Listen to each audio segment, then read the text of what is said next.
رمضان يعني حلويات شرقية، واللي مجربش الجلاش بالسوداني والقرفة فايته كتير. يلا بينا بقى نعمل الشربات. في حلة ونزلت بمجين سكر، عليهم كوباية ونص مية، وسبتهم يغلوا على نار عالية من غير ما أقلب فيهم. هنا السكر بتاعي ابتدى يعقد، شلت الريم ونزلت عليه بعصير ليمونة وسبته على النار 5 دقايق بالظبط. في طاسة صغيرة نزلت بمعلقة سمنة بلدي، ونزلت بمج سوداني،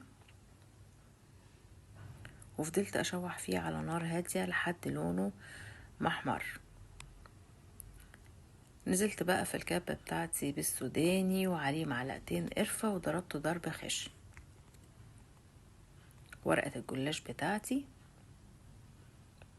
فردتها، والصينية اللي أنا هشتغل فيها قطعتها على قد الصينية. قطعت الجلاش على قد الصينية، ونص كوباية سمنة بلدي.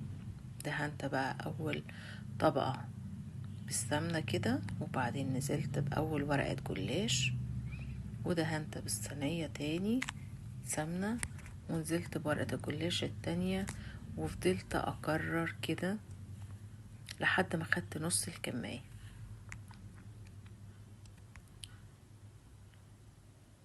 ابتديت بقى أحط الحشو بتاعي السوداني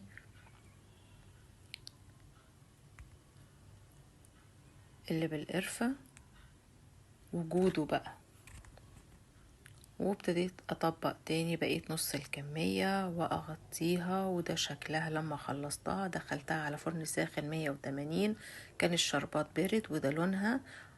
وصحتين وعافية، كل سنة وانتم طيبين.